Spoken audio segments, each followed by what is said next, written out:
If Jesus were here in person and you had a birthday party for one of your family members this afternoon, there's a good chance he'd be there unless he had to be somewhere else. Jesus wasn't someone who stood aloof. He was among the people. He was with the people. Jesus lived as a man among ordinary people. We might expect him to be only hobnobbing with the kings and the rulers of the day, the leaders, or maybe the ultra-wealthy, or whatever we might imagine. Jesus was with the ordinary people.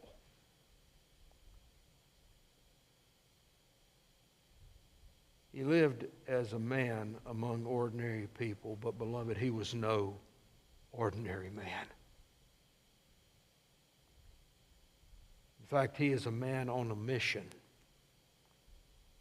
for the Heavenly Father. When they ran out of wine, Jesus' mother came to him expecting him to fix the problem.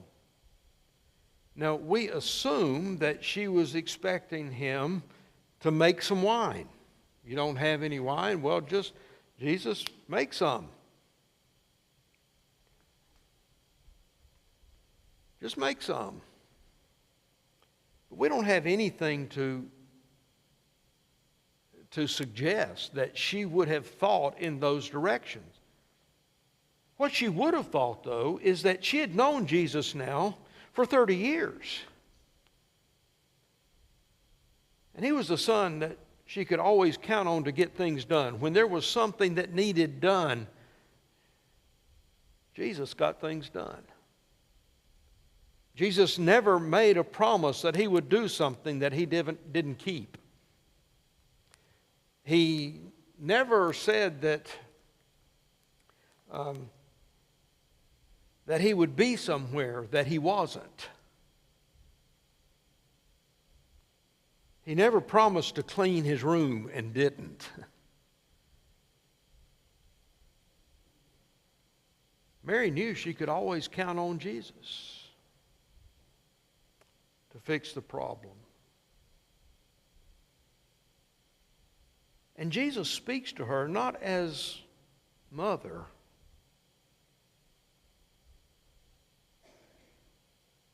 but as a woman. And he says, "Woman, what does your concern have to do with me? What to you and to me? Why is this any of our business?" Well, I don't want to speculate too much, but it says that Jesus and his disciples were invited to the feast. But Mary was already there. And I can just imagine that Mary had seen that Jesus was starting to gather some disciples around him. By now, if he had John, he probably had 5 disciples that were going around with him from place to place. And I could just imagine, that Mary might have said something like this. My son Jesus, he's getting started in the ministry. And I bet he would make a really good guest for you guys. Said this to the master of the feast, or perhaps a bridegroom. And maybe the master of the feast would have said, "Well, yeah, you're right. It'd be great to have your son here. Why don't you invite Jesus and his disciples to come?" Well, she did. And now there are all of a sudden 6 more people at the wedding feast. And so maybe Mary is feeling a little bit like, okay, this is 6 people who they weren't planning on. And I've been to enough covered dish dinners and meals at the church that I know that one thing that you ladies do not like is to run out of anything, right? To not have enough food, not have enough drink. And somehow we always do. But I can expect that maybe Mary was concerned about that. Maybe she felt like, well, maybe it was just a little bit her fault that they ran out of the wine. But Jesus is telling her, He wants her to know, He says, my hour is not yet come. What's He saying here? He's saying the time for me to present myself as the Messiah has not yet come. And when did He do that? He did that at the triumphal entry, right? His triumphal entry into Jerusalem on the week of His crucifixion, when His time truly had come. But He was on a mission from the Father, and He was letting her know that what He did had to be on the Father's timetable and in the Father's way.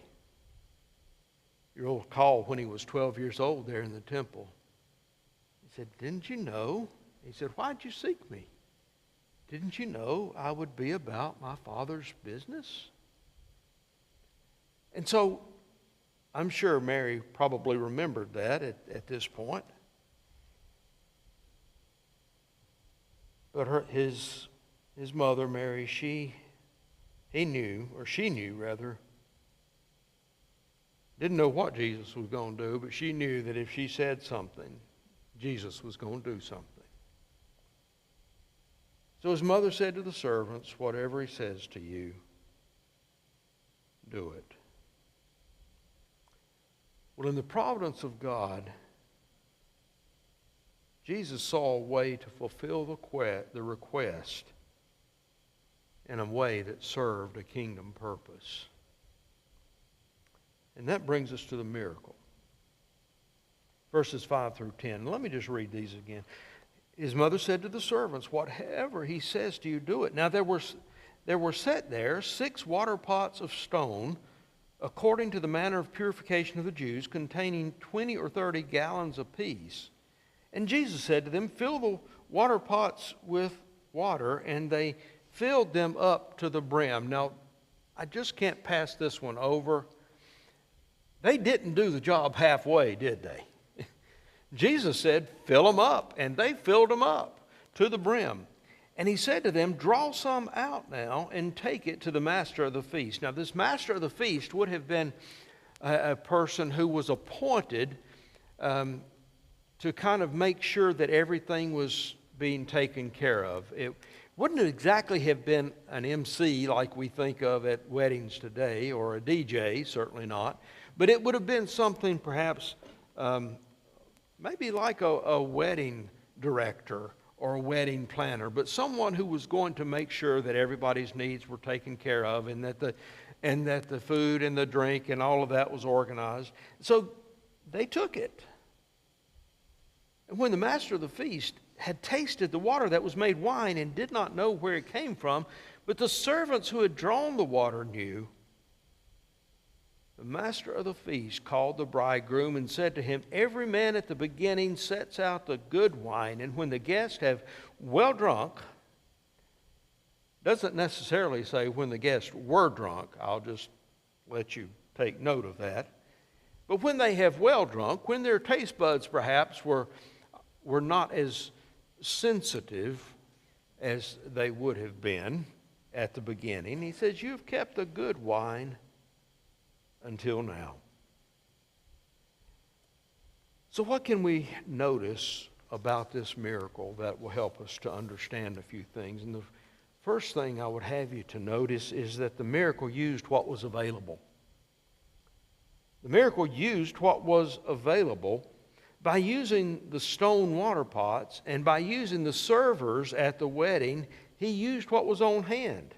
These large stone pots, 20 or 30 gallons apiece, they were made out of stone, not out of pottery, because pottery may have had some impurities in it and would have rendered the water for purification inside, it would have rendered it unclean in the ancient Hebrew system, according to the law. So they would have been stone pots, and they were for the purification of the Jews. Now, this doesn't mean that they were being baptized in these pots or anything like that.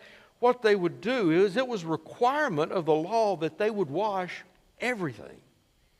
Now, before you get to thinking, now they must have been really conscientious